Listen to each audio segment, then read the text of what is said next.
सब ने पढ़ा है कि भारत को आज़ादी अहिंसा से ही मिली है। ये वो कहानी नहीं है। तो भाई मैंने देखी है वीर सावरकर मूवी, और मूवी देखने के बाद बस एक ही बात बोलना चाहूंगा कि भाई बस सिर्फ और सिर्फ रोंगटे खड़े हो रहे थे। लेकिन हम इस वीडियो में सिर्फ और सिर्फ रिव्यू नहीं करेंगे इस मूवी का, बल्कि सावरकर के पूरे पूरे जीवन चरित्र के बारे में बात करेंगे। और भाई असल में वीर सावरकर क्या थे, उन्होंने क्या योगदान दिया देश के लिए, और ऐसा कौन सा काम किया जिसकी वजह से उन्हें काला पानी की जेल हो गई।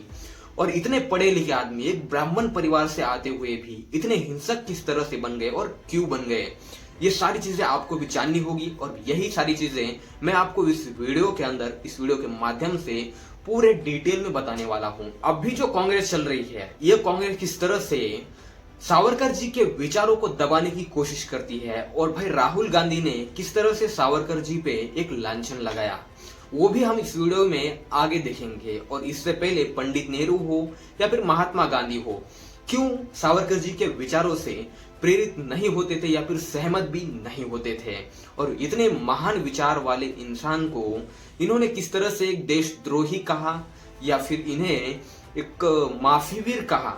इतने सारे लांछन लगाना, इतने सारे इल्जाम लगाना क्या सही है वीर सावरकर जी के ऊपर, ये सारी चीजें मैं इस वीडियो के अंदर कवर करने वाला हूँ।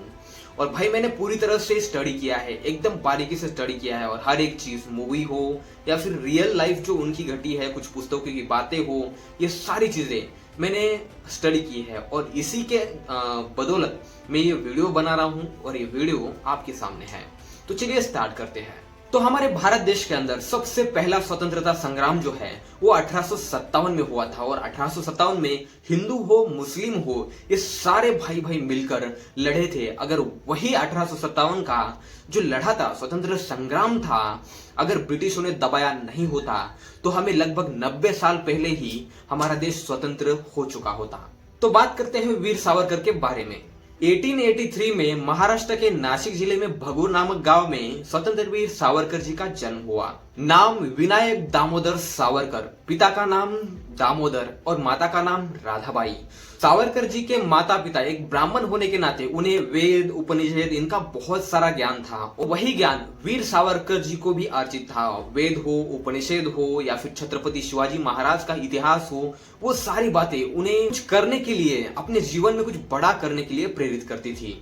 और उन्हें हिंदू संस्कृति का पूरा ज्ञान था, और इसीलिए लोग उन्हें फादर ऑफ हिंदुत्व कहा करते थे। उनका कहना था कि हिंदुत्व कोई विचारधारा नहीं है, बल्कि हर एक धर्म के लोगों को एक साथ करने की, एकजुट करने की एक विचारधारा है। सावरकर जी के अलावा उनके 3 छोटे और बड़े भाई बहन थे। बड़ा भाई था गणेश, छोटा भाई था नारायण, और छोटी एक बहन थी उनकी जिनका नाम था मैना।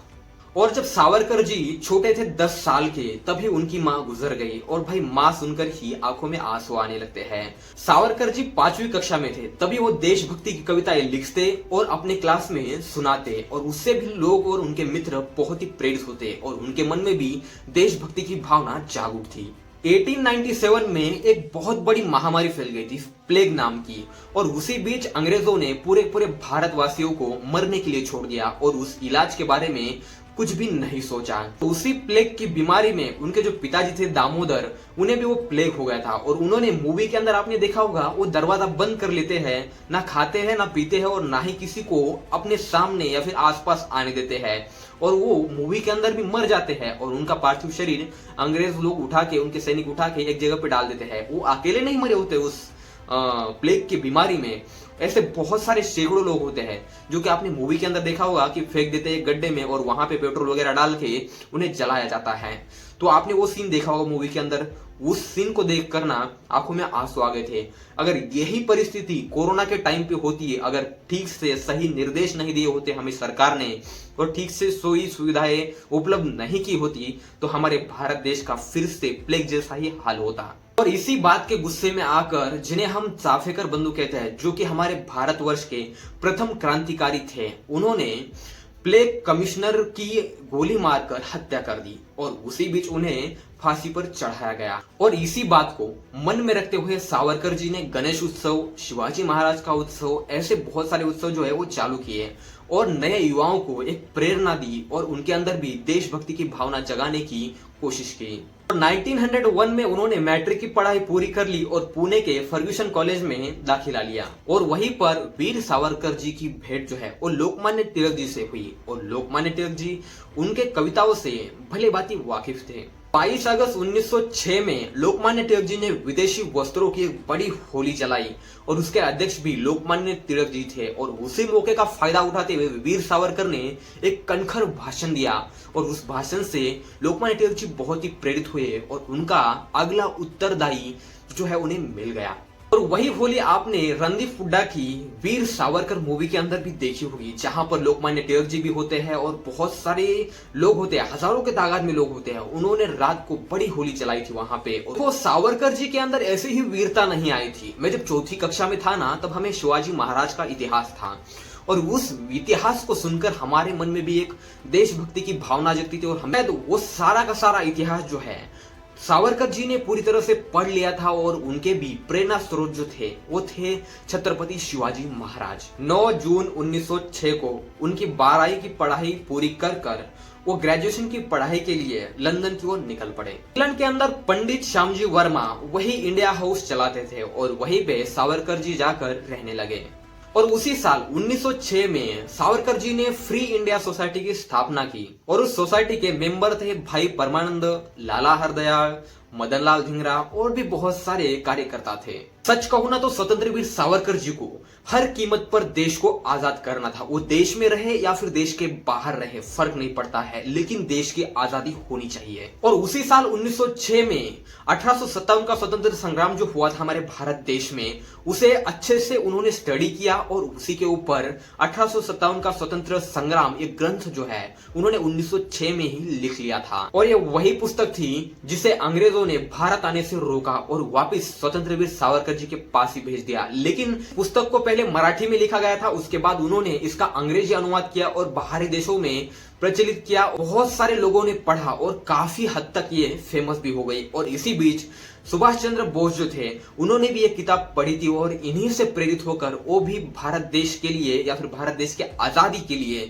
निकल पड़े थे। तो भाई 1857 के इस स्वतंत्रता संग्राम को अंग्रेजों ने लूट और बगावत का नाम देकर पूरी तरह से दबा दिया था। अगर वो स्वतंत्रता संग्राम नहीं दबता तो मैंने बोला पहले भी कि हमें 90 साल पहले हमारा देश आजाद हो चुका होता और हमें आजादी मिल चुकी होती। तो सावरकर जी का मानना था कि दुष्ट को दुष्ट की ही भाषा में समझाना चाहिए और यही वजह थी कि वो सशस्त्र क्रांति को ही सर्वश्रेष्ठ मानते थे। और इसलिए उन्होंने विदेश जो भी सामान आता भारत, पुस्तकें हो, किताबें हो, ग्रंथ हो, उन सब में बंदूकें, पिस्तौल छुपाकर भारत भेजना शुरू किया। देखो, स्वतंत्र वीर सावरकर जी एक देशभक्त तो थे ही, लेकिन उन्हें देश की संस्कृति, देश का इतिहास, इसका असीम ज्ञान था और इसकी वजह से वो बहुत ही लिखते थे। उनकी एक कविता भी है जो कि मैं आपको थोड़ी बहुत बताता हूँ। हे सागरा परतने मातृभूमिला, सागरा जीव तळमळला। और एक कविता आपको रणदीप हुड्डा की मूवी के अंदर बताई गई नहीं है या फिर किसी के मुंह से बोली नहीं गई है,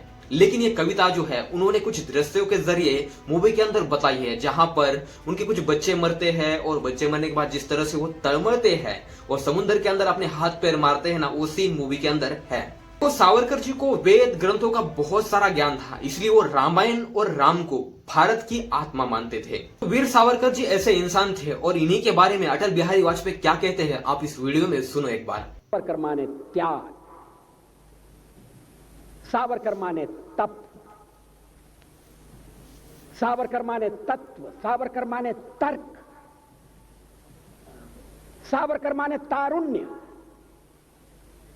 सावरकर माने तीर, सावरकर माने तलवार, सावरकर माने तिलमिलाहट, सागरा प्राण तळमळला, तलमड़ाती हुई आत्मा। सावरकर माने तितीक्षा, सावरकर माने तीखापन, सावरकर म्हणजे तिखट, और सावरकर जी जैसे ही मदनलाल धिंगरा जो थे वो भी एक देशभक्त थे, क्योंकि उन्होंने, अगर आपने पढ़ा होगा तो 1909 का जहांगीर हॉल, जहां पर सर कर्जन वायली की गोलियां मारकर मदनलाल धिंगरा जी ने हत्या कर दी थी। उसी साल 17 अगस्त 1909 को मदनलाल धिंगरा जी को अंग्रेजों ने फांसी की सजा सुनाई और उन्हें फांसी लगा दी।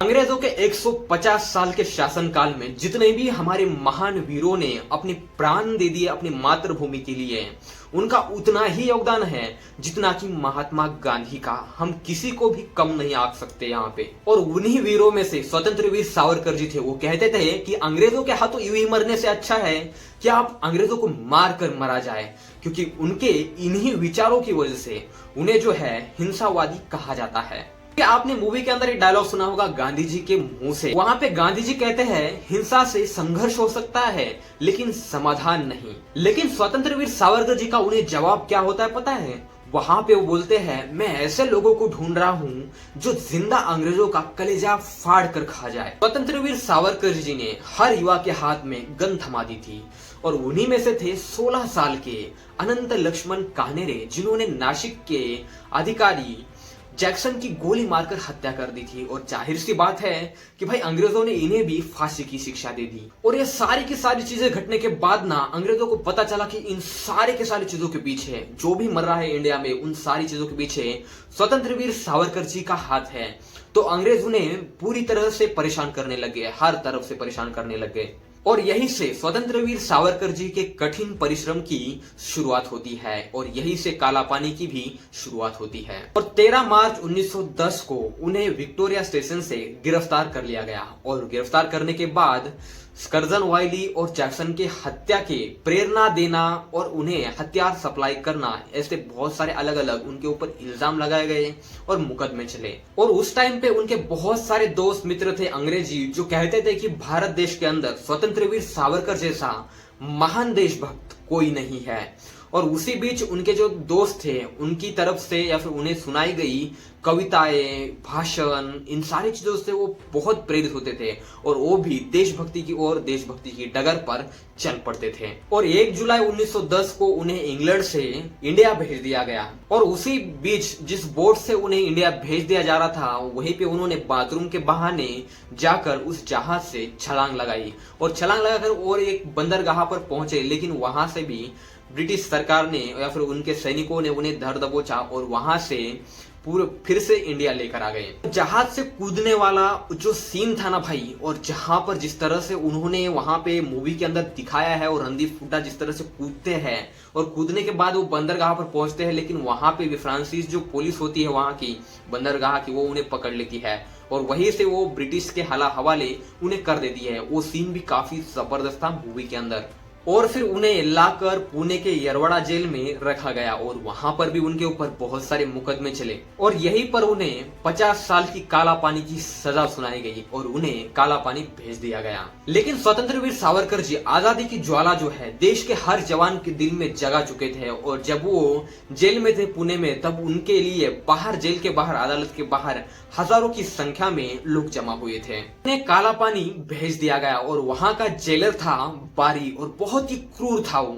जिस तरह से वो लोगों के साथ व्यवहार करता था, वहां पे रहना तो क्या, बहुत सारे लोग ऑटोमेटिक वहां पे मरते भी थे। और ये चीजें भी आपको मूवी के अंदर बहुत ही बेहतरीन तरीके से दिखाई है। ये वो जेल थी जिसके अंदर बड़े बड़े क्रांतिकारियों को भारत से लाकर इस जेल में डाला जाता था, क्योंकि उनके अंदर की देशभक्ति पूरी तरह से मर जाए और वो देश के बारे में सोचना भी बंद कर दे। और इसलिए उनके साथ इतना बड़ा क्रूर व्यवहार होता था। उस जेल के अंदर जितने भी कर्मचारी थे उन्हें पूरी तरह से प्रशिक्षण दिया जाता था कि भारत के किसी भी क्रांतिकारी के साथ किस तरह से व्यवहार करना है, किस तरह से दुर्व्यवहार करना है, उसे किस तरह से यातनाएं देनी है, उसे कब खाना देना है, कब उसे पानी देना है, वो सारी बातें, इंस्ट्रक्शंस जो है वो बारी देता था। और यहीं पर आपने मूवी के अंदर देखा होगा कि रणदीप हुड्डा को एक बड़ी काल कोठरी में डाला जाता है जहां पर पूरी तरह से अंधेरा है और वहां पर उन्हें 5-6 दिनों तक भूखा रखा जाता है और उसके बाद कुछ अनाज, मतलब कुछ चावल और कुछ कच्चे पक्के चावल अपने थाली में ढकेल दिए जाते हैं ऐसे अंदर। और वहां पे जब रणदीप हुड्डा वो चावल खाते हैं तो देखते हैं कि वहां उसके अंदर बहुत सारे कीड़े हैं, तो पहली थाली जो है वो फेंक देते हैं। लेकिन दूसरी जब थाली आती है वैसे ही सेम टू सेम कीड़ों वाले चावल की, तो वो खा लेते हैं। और जिस तरह से वो सीन दिखाया ना भाई, उस सीन को देखकर ना आंखों से आंसू आने लगे थे। इस तरह का सीन है वो। मतलब यार इतनी बारीकाई से रणदीप हुड्डा ने डायरेक्शन दिया इस मूवी को ना, कमाल की बात है। और भाई ऐसे महान और इतने सारे यातनाएं भोगने के बाद इस आदमी के बारे में आज भी लोग नहीं जानते हैं और आज भी उन्हें बुरा ही कहते हैं। सावरकर जी इस तरह से थोड़ी टूटने वाले थे, क्योंकि भाई महान लोगों की एक अलग ही खूबी होती है। जैसे भी हालात आते हैं ना, वो खुद को उस हालात के हिसाब से ढाल लेते हैं और उसी सांचे में बिठा लेते हैं। और वैसा ही सावरकर जी ने किया और पूरी तरह से उसी जेल के अंदर अपनी जो क्रांति की ज्वाला है जलाना शुरू किया। लेकिन वहां का जेलर जो है बारी, वो बहुत ही क्रूर था और किसी भी क्रांतिकारी की देशभक्ति की भावना टूटने तक उसे मारता पीटता और उसे उल्लू से वो जो तेल निकालने की पहले एक उखर रहता था, उससे तेल निकालने का काम देता था, जिसे खाना नहीं पीना नहीं, कंटिन्यूअसली तेल निकालना है। और वो काम करते हुए आप स्वतंत्र वीर सावरकर जी को मूवी के अंदर देख सकते हो। उसी जेल के अंदर होतीलाल नामक एक क्रांतिकारी थे जो कि बंगाल के रहने वाले थे। उन्हें कहीं से एक कागज मिला और एक पेन मिली, जिसके ऊपर उन्होंने बारी के क्रूरता व्यवहार के बारे में लिखा और वो चीज बंगाल के समाचार अखबार में वो छपवाई गई। और उसी से लोगों को पता चला कि असल में काला पानी के अंदर क्या होता है लोगों के साथ। और तब जाके सरकार के ऊपर थोड़ा प्रेशर आया और उसके बाद जो बारी की क्रूरता थी उसे कम कर दिया गया। देखो स्वतंत्र वीर सावरकर जी के बारे में ना अभी भी कांग्रेसी जो नेता है अनाप शनाप बोलने से नहीं रुकते हैं, क्योंकि भाई वो हार्वर्ड यूनिवर्सिटी से जो पढ़ के आए हैं, उन्हें क्या पता है कि काला पानी क्या होती है, उसकी सजा क्या होती है, उसे भुगतने के लिए क्या क्या कष्ट झेलने पड़ते हैं, उन्हें पता नहीं है ना, तो इसलिए बातें करते हैं। क्योंकि राहुल गांधी ने एक मीडिया प्रेस में कहीं पे एक चिट्ठी दिखाई थी जहां पर उन्होंने बोला इस सावरकर जी 2-3 साल उनको अंडमान में बंद कर दिया, उन्होंने चिट्ठी लिखनी शुरू कर दी, हमें माफ कर दो, जो भी हमसे चाहते हो ले लो, बस मुझे जेल से निकाल दो। जिनके वीर कहते हैं, वीर सावरकर कोई मुझे बता रहा था कि उन्होंने अपने बारे में एक किताब लिखी, लोगों को बताया नहीं कि उन्होंने लिखी है। एक किताब लिखी, दूसरे नाम से लिखी कि सावरकर कितने वीर हैं, और अंग्रेजों से पेंशन लेते थे, अंग्रेजों से पेंशन लेते थे, अंग्रेजों के लिए काम करते थे, कांग्रेस के खिलाफ अंग्रेजों के साथ काम करते थे। जेल के बाद सच्चे सावरकर जी पूरे देश को दिखे, चिट्ठियां लिखी और अंग्रेजों ने कहा आ जाओ, हिंदुस्तान के खिलाफ हमारे साथ काम करो। सावरकर जी ने हाथ जोड़े, कहा हां जी मैं हाजिर हूं, जो भी आप मुझसे चाहते हो मैं करूंगा। तरह की बातें राहुल गांधी करते हैं तो इनके मुंह पे चप्पल नहीं तो और क्या मारना चाहिए। उस इंसान ने, स्वतंत्र वीर सावरकर ने अपनी पूरी जिंदगी लगा दी, अपने पूरे परिवार की जिंदगी झोंक दी भारत के आजादी के लिए। ना तो गांधी परिवार ने ऐसा बलिदान दिया है और ना ही किसी और परिवार ने, क्योंकि पूरा का पूरा परिवार, अपना छोटा भाई, बड़ा भाई स्वतंत्र वीर सावरकर, तो जेल के अंदर रहकर भी उन्होंने अपनी जो देशभक्ति की क्रांति थी या फिर देशभक्ति की ज्वाला थी अपने अंदर जलाए रखी। लेकिन उसी बीच उसी काला पानी के अंदर ना धर्मांतरण की जो संख्या हो ज्यादा ही बढ़ती जा रही थी, मतलब हिंदुओं को मुसलमान बनाने की जो संख्या है वो ज्यादा बढ़ती जा रही थी। और उसी बीच स्वतंत्र वीर सावरकर जी ने महाभारत के या फिर भगवत गीता के कुछ श्लोक पढ़कर पूरी तरह से तुलसी के पान उनके मुंह में रखकर शुद्धि करना शुरू कर दिया। स्वतंत्र वीर सावरकर जी ऐसे ही चुप नहीं रहे, उन्होंने जेल से भी याचिकाएं पत्र सरकार को लिखे और सरकार को मजबूर किया कि उन्हें जेल से छुड़ाया जाए। और एक दिन ऐसा आया जहां पर स्वतंत्र वीर सावरकर जी को भारत वापस लाया गया। उन्हें भारत वापस तो लाया गया, लेकिन उन्हें एक जगह पर स्थानबद्ध कर दिया गया। ना तो वो कोई क्रांति कर सकते थे और ना ही देश के लिए कोई काम कर सकते थे और ना ही किसी मोर्चा में या फिर कोई स्वतंत्रता संग्राम में जुट नहीं सकते थे और ना ही राजनीति में अपना कदम रख सकते थे। और इस तरह के बंधन ब्रिटिश सरकार ने उनके ऊपर लगा दिए। और इसी बीच वीर सावरकर चुप नहीं रहे घर के अंदर, क्योंकि उन्होंने 1922 में रोसियल्स ऑफ हिंदुत्व और हिंदुत्व के सिद्धांतों को लिखा है उस ग्रंथ के अंदर। मैंने तो पढ़ा नहीं, लेकिन उन्होंने हिंदुत्व की भाषा, परिभाषा उस ग्रंथ के अंदर समझाई है। और जिस तरह से मूवी के अंदर बताया है रणदीप हुड्डा ने, क्योंकि जब स्वतंत्र वीर सावरकर जी जेल से बाहर आते हैं वहां पे वो किस तरह से काम करते जनता के अंदर रहकर और किस तरह लोगों को जगाने का काम करते अपने पुस्तकों के जरिए। और उस समय कांग्रेस जो है भारत के स्वतंत्रता का पूर्ण रूप से समर्थन नहीं करती थी। कांग्रेस को लगता था कि अंग्रेज जो है वो धीरे धीरे हमें स्वतंत्र दे देंगे, लेकिन स्वतंत्र वीर सावरकर जी का कहना था कि अंग्रेजों ने हमारी मातृभूमि को हमसे लड़ाई कर कर छीना है, तो उनसे भी हमें हमारी मातृभूमि को लड़ाई कर कर ही वापस लेना चाहिए। तो सितंबर 1924 में मौलाना शौकत अली एक विदेशी टूरिस्ट और वो एक मौलाना भी थे, और इसके साथ साथ ही वो अपने इस्लाम धर्म का प्रचार करने के लिए भी भारत आए थे। उसी बीच सावरकर और मौलाना शौकत अली की एक जगह पर भेंट हुई थी, और भेंट होने के बाद दोनों के अंदर कुछ बातें भी हुई, और शौकत अली ने सावरकर जी की बहुत सारी तारीफ की, लेकिन उन्होंने कहा कि आप वो शुद्धि कार्य जो है उसे रोक क्यों नहीं देते हो।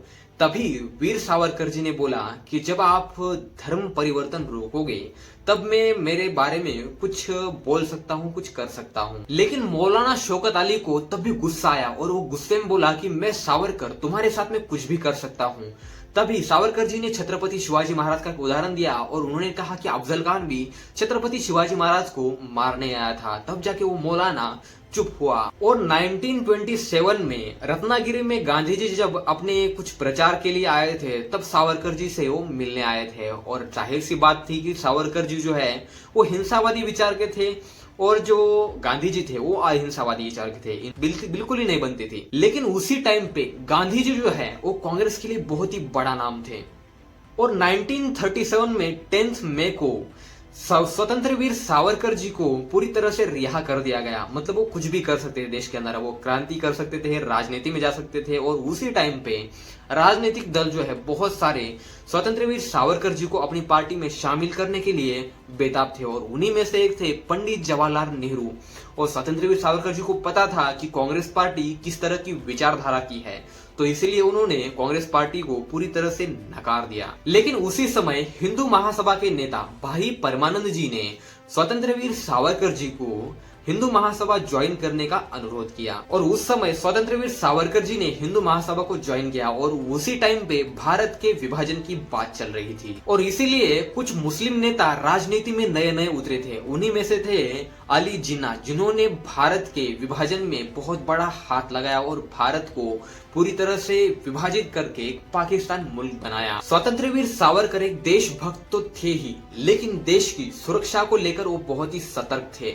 उन्होंने एक सभा रखी, और उस सभा के अंदर एक डायलॉग देखो, आपने सुना होगा इस ट्रेलर के अंदर और मूवी के अंदर भी, कि ज्यादा से ज्यादा सैन्य दलों में भर्ती हो जाओ, ट्रेनिंग लो, फिर समय बताएगा कि उस बंदूक की नली किस ओर घुमानी है।